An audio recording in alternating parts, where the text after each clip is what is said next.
కైకూరు శాస్త్రం శ్రీనివాస్ గారికి గుంటూరు శాస్త్రం.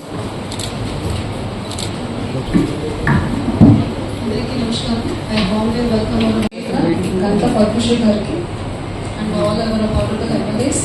అందరికీ నమస్కారం అండ్ ఐ వాంట్లీ welcome for this DRC meeting. This is the second DRC meeting we have. So last meeting we had in January.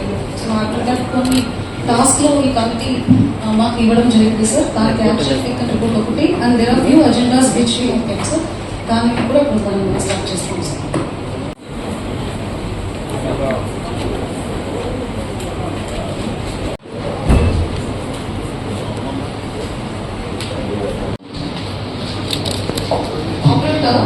Action CPO garu APSC develop చేశారు యాక్చువల్గా forest. So దాన్ని base చేసుకుని అప్పుడున్న కలెక్టర్ గారు ఏంటంటే ప్రపోజల్స్ గవర్నమెంట్కి పంపించారు సార్. అంటే అది నాన్ రైట్ అని చెప్పి అబ్జెక్ట్ చేశారు సార్. సో ఫర్దర్గా మేడం వచ్చిన తర్వాతనే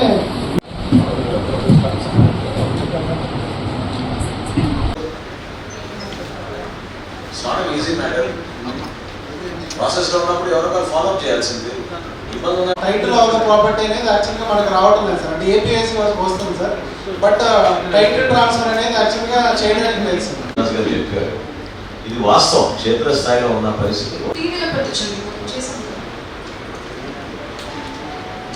ఉంగుటూరు, దెందులూరు, అదేవిధంగా చింతలపూడి, వీరితో పాటు జిల్లా పరిషత్ చైర్పర్సన్ గారు, కలెక్టర్ గారు, జాయింట్ కలెక్టర్ గారు, జిల్లా అధికారులందరితో కూడా సమీక్షించడం జరిగింది. 6 ప్రధాన అంశాలు. ముందుగా ఈ వేసవికాలంలో మేము రైతులకు ఉపయోగపడే విధంగా వ్యవసాయ రంగాన్ని ఇంకా మరింత పటిష్టం చేసుకోవడానికి ఇరిగేషన్ సెక్టార్ని బలోపేతం చేయడం కోసం ఏలూరు జిల్లాలో ఉన్న కెనాల్స్ అన్నింటినీ కూడా డీసిల్టింగ్ ఏ విధంగా ఒక కార్యాచరణ సిద్ధం చేశాం. ప్రణాళికాబద్ధంగా చేసుకుంటూ ముందుకెళ్ళాలి, త్వరతగిన పూర్తి చేయాలి అనే ఆలోచనతో ఈరోజు ముందుగా ఆ సబ్జెక్ట్ టేకప్ చేశాం. ఖచ్చితంగా రాబోయే 25 నుంచి 30 రోజుల్లోపు అనేక అంశాలపైన గౌరవ శాసనసభ్యులు ప్రస్తావించిన కొన్ని నియోజకవర్గాల వారిగా సమస్యలు ఉన్నాయి. వాటిపైన కూడా దృష్టి సారించి కేవలం కాలువ పూడిక తీయడమే కాకుండా డీసిల్టింగ్ అనేది పక్కాగా జరిగితే కింద దిగువ ప్రాంతాల్లో కూడా రైతులకు ఇబ్బంది కలగకుండా ఉండడానికి కోసం ఒక కార్యాచరణ ఈరోజు ఆదేశాలు ఇవ్వడం జరిగింది.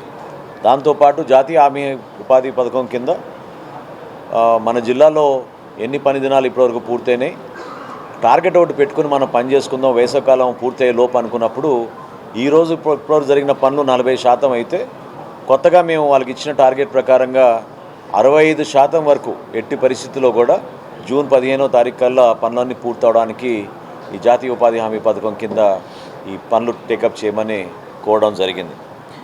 అందులో భాగంగా హార్టికల్చర్ పైన ఎక్కువగా ప్రాధాన్యత ఇచ్చి 5 ఎకరాల లోపున్న రైతాంగానికి ఈ పామ్ ఆయిల్ కల్టివేషన్, కోకో ఇటువంటి వాటిపైన కొంచెం సమాచారం అందించి తప్పకుండా ప్రాధాన్యత ఇచ్చుకుంటూ ముందుకెళ్ళాలి. ఎందుకంటే మన జిల్లాని ప్రస్తుతం మనం ఆంధ్రప్రదేశ్లో 5వ స్థానం నుంచి 3వ స్థానానికి తీసుకురావాలంటే హార్టికల్చర్కి ప్రధానమైన భాగస్వామ్యం ఉంటుంది. కాబట్టి దానిపైన దృష్టి సారించమని సంబంధిత అధికారులకు చెప్పడం జరిగింది.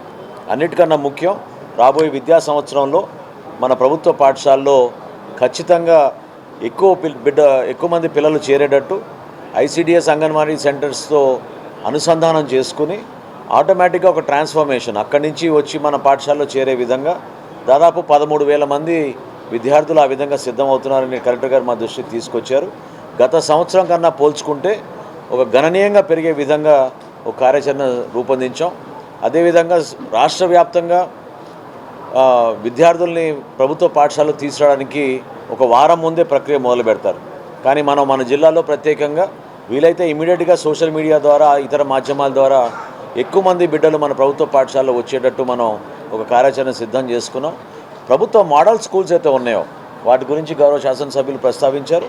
ఆ మోడల్ స్కూల్స్లో ఉన్న ఫెసిలిటీస్ని తల్లిదండ్రులకు తెలిపే విధంగా ఒక ప్రక్రియ చేస్తే తప్పకుండా ఎక్కువ మంది ఆకర్షితులు అవుతారనేది దానిపైన కూడా మేము ఫోకస్ చేసాం. అదేవిధంగా ఇప్పుడు ప్రస్తుతం ఉన్న కొన్ని కొండ ప్రాంతాల్లో, ఏజెన్సీ ఏరియాస్లో, అదేవిధంగా పట్టణాల్లో కూడా ఉన్న పెద్ద సమస్య తాగునీటి సమస్య. దాని గురించి కూడా ఒక సుదీర్ఘమైన ఆలోచనతోటి డిస్కషన్ జరిగింది. నియోజకవర్గాల వారీగా సమీక్షించుకుని ప్రతి గౌరవ శాసనసభ్యుడి దగ్గర వారికి ఉన్న ప్రణాళిక, క్షేత్రస్థాయిలో వాళ్ళు పర్యటిస్తున్నప్పుడు ప్రజల దగ్గర నుంచి వచ్చిన అర్జీలని బేస్ చేసుకుని ప్రయారిటీ ఇచ్చి గౌరవ శాసనసభ్యుల్ని కన్సల్ట్ చేసి ఖచ్చితంగా ఒక కొత్త ప్రయారిటీ ప్రకారంగా మనం ఈ వర్క్స్ని మనం షార్ట్ లిస్ట్ చేసుకుని జూన్ ఆఖరికల్లా పూర్తి చేయాలని ఒక నిర్దిష్టమైన కార్యాచరణ మేము టేకప్ చేసాం. వీటితో పాటు ఏలూరులో ఉన్న ప్రభుత్వ ఆసుపత్రి అది ఇంకా పటిష్టం చేసుకుని ముందుకెళ్ళడానికి అక్కడ కొత్తగా మనకు వచ్చిన ఈ ట్రాన్స్ఫర్ విధానంలో డాక్టర్స్ కానివ్వండి ఇంకేమైనా ఫెసిలిటీస్ కొరత ఉంటే వాటిపైన కూడా మేము దృష్టి సారించడానికి ఒక చక్కటి అవకాశం కలుగుతుందని మేము భావించాం.